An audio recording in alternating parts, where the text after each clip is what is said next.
அவையை வணங்கி மகிழ்கின்றேன். வரலாற்று சிறப்புமிக்க அகனி அரசு உயர்நிலைப் பள்ளியிலே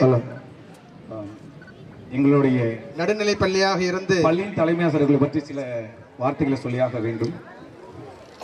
வேர்வையை விதையாகவும் உழைப்பை மூலதனமாகவும் கடமையை கண்ணாகவும் கொண்டு இன்று வரை நம் பள்ளிக்கூடத்து மாணவர்களின் நலனுக்காக அல்லும் பகலும் அயராது உழைத்துக் கொண்டிருக்கும் எங்களுடைய தலைமை ஆசிரியர் அவர்களையும் தலைமுறை நிகழ்த்துவதற்கு அன்போடு இந்த மேடை அடைக்கின்றது. உங்களுடைய தலைமுறையை நீங்கள் தொடங்கலாம் ஐயா.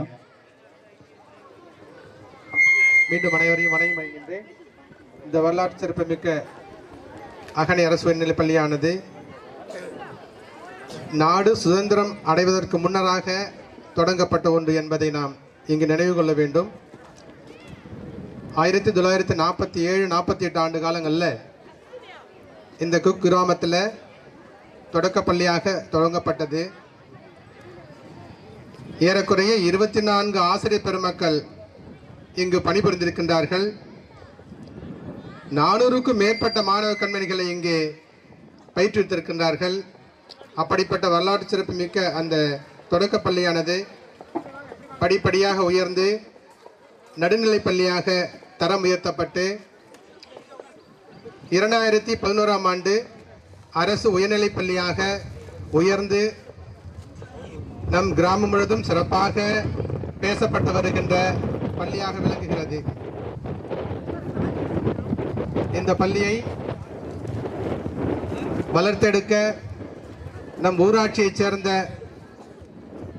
ஊராட்சி மன்ற தலைவர்கள், உறுப்பினர்கள், பெற்றோர் ஆசிரியர் கழக உறுப்பினர்கள், தலைவர் மற்றும் பள்ளி வளர்ச்சி குழு தலைவர்கள் அனைவரும் அரும்பாடுபட்டு இதை உயர்நிலைப் பள்ளியாக உயர்த்தியிருக்கின்றார்கள் என்பதை நினைத்து பார்க்கும் பொழுது பெருமையாக இருக்கின்றது. தரம் உயர்த்தப்பட்ட உயர்நிலைப் பள்ளியாக ஆன பிறகு ஆசிரியர்களின் பெரும் ஆதரவும் முழு முயற்சியோடு நல்ல மதிப்பெண்களையும் நல்ல தேர்ச்சி சதவிகிதத்தையும் தொடர்ந்து கொடுத்து வருகின்றோம் என்பதை இந்த தருணத்தில் தெரிவித்துக் கொள்வதில் பெரும் மகிழ்ச்சி அடைகின்றேன். ஒரு எளிய மாணவர் எப்படி உயர்வான இடத்திற்கு செல்ல வேண்டும் என்பதற்கு உதாரணமாக இன்று சிறப்பு விருந்தினராக வருகை புரிந்திருக்கின்ற காவல்துறை தலைவர் ஐயா முனைவர் முத்துசாமி ஐயா அவர்கள் இங்கே வந்திருக்கின்றார்கள். அவர்களின் வாழ்க்கையை வரவேற்பு உரையிலே நமது பட்டதாரி ஆசிரியர் அவர்கள் தெரிவித்திருந்தார்கள். எவ்வளவு எளிமையாக இருந்தாலும் சிறந்த கல்வியால் மட்டுமே நாம் உயர்ந்த நிலையை அடைய முடியும் என்பதை அதற்கு உதாரணமாக திகழ்பவர் நமது ஐயா அவர்கள். ஆகையினாலே நாம் ஒவ்வொருவரும் பெற்றோர் சொல்படி கேட்டும் ஆசிரியர்கள் சொல்படி கேட்டும் கல்வி தரத்திலே நாம் நம்மை உயர்த்தி கொண்டால் நிச்சயமாக நாம் உயர்ந்த நிலையை அடைய முடியும் என்பதை இந்த தருணத்தில் தெரிவித்துக் கொள்கின்றேன். ஐயா அவர்கள் முதலாக எனக்கு தொடர்பு கொண்டும் பொழுது ஒரு பெரிய அதிகாரியை பேசும் பொழுது கொஞ்சம் பயம் நிறைய வரும். நமக்கு ஒரு தொலைக்காட்சி நிருபர் இருக்கிறாங்க ஆதித்யான்னு சொல்லிட்டு, அவங்க ஒரு முறை என்கிட்ட பள்ளிக்கூடத்தில் பேசிட்டு இருக்கும் பொழுது நான் திடீர்னு ஒருத்தவங்கள்ட்ட பேச உங்களுக்கு வாய்ப்பு தரேன் அப்படின்னு சொன்னாங்க. ஃபோனை போட்டு ஆன் பண்ணிட்ட பிறகு தான் சொல்கிறாங்க யாருன்னு. என்னால் ஒன்றுமே பண்ண முடியல, யார்கிட்ட பேசுகிறோம் அப்படின்னு தெரியாமலே பேசிட்டேன். அதனால் அப்போ தான் பார்த்தேன் ஒரு காவல்துறையின் தமிழ்நாடு காவல்துறையோட தலைமை அதிகாரிகிட்ட நம்ம பேசுகிறோம் அப்படிங்கிறது மனசுக்குள்ளே உள்ளுக்குள்ளே ஒரு மாதிரி ஒரு நிறைய பயத்தோடு பேசினேன் ஐயாட்ட. ஆனால் எதிர்குரல் பார்த்தீங்கன்னு சொன்னாக்கா எளிமையாக அழகாக சாதாரணமாக பேசுங்க, ரொம்ப எளிமையாக பேசுங்க, எந்த பயமும் வேண்டான்னு ஒரு குரல் வந்துச்சு. அதனுடன் தொடர்ந்து அவர்களிடம் நான் தொடர்ந்து பேசிக் கொண்டிருக்கின்றேன். அவர் எளிமையாக பழகக்கூடிய ஐயா அவர்களை வரவேற்பதில் இந்த பள்ளி பெருமை அடைகிறது. இந்த ஊர் மக்களும் பெருமை அடைய வேண்டும் என்பதை இந்த தருணத்தில் கேட்டுக்கொள்கின்றேன். ஐயா அவர்கள் கண்டிப்பாக நான் பயின்ற பள்ளிக்கு ஒரு முறை வந்து சேர வேண்டும், உங்களையெல்லாம் பார்க்க வேண்டும் என்று அவளோடு என்னிடம் உரைத்தார்கள். அதற்கொண்டு ஒரு ஆண்டு விழாவை நாங்கள் நடத்துகின்றோம், அந்த ஆண்டு விழாவிற்கு வருகை தந்து எங்களை சிறைப்பித்து செல்லுங்கள் என்று நான் அவர்களிடம் கேட்டுக்கொண்ட பிறகு அவர்களை தானாக முன்வந்தார்கள். நான் அழைப்பேதும் அனுப்பவில்லை, அனுமதி ஏதும் கேட்கவில்லை.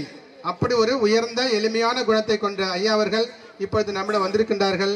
அத்தோடு இல்லாமல் சிறுபொழுது விளையாடி கொண்டிருக்கும் பொழுது பேசிக்கொண்டிருக்கும் பொழுது சரி நான் படிச்சுட்டேன் இந்த பள்ளிக்கூடத்தில், இந்த பள்ளிக்கூடத்துக்கு ஏதாவது வேணுமா கொஞ்சம் கேளுங்களேன் அப்படின்னாங்க. நான் பேசிக்கிட்டே திரும்பி போகும்போது ஒரு கம்ப்யூட்டர் வந்து அப்படியே ஆடிக்கிட்டு இருந்துச்சு. இதை கேட்கலாமா கேட்க வேணாமா நான் யோசிக்கவே இல்லை. ஐயா எனக்கு ஒரு கம்ப்யூட்டர் வாங்கி கொடுங்க அப்படின்னு சொல்லிட்டேன். அதானே வேணும், உடனே வந்து சேர்ந்துரும் அப்படின்னு சொல்லிட்டு அடுத்த வாரமே அந்த கணினியை நமக்கு வாங்கி கொடுத்தாங்க. அந்த கணினியில தான் நம்ம பள்ளிக்கூடமே இயங்கிட்டு இருக்கு. இப்போ தமிழக அரசு வந்து ஹைடெக் லேப்னு சொல்லிட்டு கொடுத்துருக்குறாங்க. என்றாலும் எங்க அலுவலகத்தில் இல்லை. ஹைடெக் லேப் நல்லா இயங்கி கொண்டிருக்கிறது, அது ஒரு தனி அறை. ஆனால் அலுவலகத்திற்கு உரிய ஐயா வழங்கிய கணினியை வைத்து தான் நாங்கள் அனைவரும் சம்பளம் பெற்று வருகிறோம் என்பதை இந்த தருணத்தில் தெரிவித்துக் கொள்கின்றேன். அடுத்தது இன்னும் பார்க்க போனால் நான் அந்த அழைப்பிதழ் கொடுப்பதற்கு நம்ம ஊருக்கெல்லாம் போனேன். அப்போ போகும்பொழுது தான் இன்னும் மிக சிறப்பான வரவேற்பு எனக்கு கிடைச்சிது. நேரம் கிடைக்கவில்லை. அப்போ போய் பார்த்தோம்னு சொன்னாக்கா இப்படியே போனோம். நாங்கள் ஏனாகுடி போனோம், பட்டவிலாகம் போனோம், நம்ம கிராமத்துக்கெல்லாம் பத்திரிக்கை கொடுக்க போனோம். அப்போ போகும்போது பார்த்தாக்கா எளிமையான ஆசிரியர் ஒரு உட்காந்துருந்தாங்க. அங்கே பெயர் வந்து ஆரோக்கியசாமி ஐயா அவர்கள். அவர்கள்ட்ட வந்து பத்திரிக்கை கொடுத்தோன்னே அப்போ விசாரிச்சாங்க, நீங்கள் யார் அப்படின்னு. இந்த மாதிரி உயர்நிலை பள்ளியிலேருந்து வந்திருக்கோங்க ஐயா, நாங்கள் ஒருவரை வந்து எங்கள் பள்ளிக்கு ஆண்டு விழாவுக்கு வர வச்சுருக்குறோம் அப்படின்ட்டு பத்திரிக்கை நீட்டினோடனே அவங்க வாங்கி பார்த்தாங்க. அவங்களுக்கு முகத்தில் வந்து ஒரு 100 வாட் 1000 வாட் பல்ப் மாதிரி ஒரு பிரகாச ஒளி வந்துச்சு. என்னன்னு கேட்டா, என்னோட மாணவர் தானே இவர், அவரையே நீங்கள் பார்க்க என்னை கூட்டு வந்துருக்கீங்களா சொன்னாங்க. ரொம்ப ஆச்சரியமாக இருந்துச்சு. அவர் பேர் ஹார்மோனியம் சாருங்களாம்.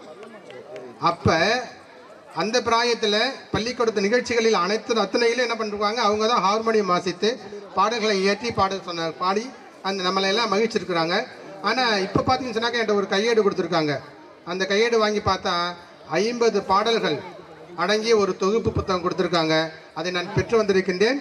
அடுத்த கல்வாண்டியில் அவர்கள் எழுதிய அந்த பாடலை எங்கள் மாணவர்களுக்கு பயிற்றுவித்து அடுத்த வரக்கூடிய அந்த ஆண்டு விழாவில் எங்கள் மாணவ செல்வங்களை பாடி உங்களையெல்லாம் மகிழ்விக்க காத்திருக்கிறோம் என்பதை இந்த தருணத்தில் தெரிவித்துக் கொள்கின்றேன். அப்படிப்பட்ட ஆசிரியர்கள் அனைவரும் உரைந்திருக்கிறார்கள். இந்த மேடையில் வீட்டிருக்கின்ற முன்னாள் தலைமை எல்லாமே பார்த்தீங்கன்னா யாரை பார்த்தாலும் ஐயாவோட நண்பர்களாக இருக்காங்க அல்லது அவர்களுக்கு ஆசிரியர்களாக இருந்திருக்கிறாங்க.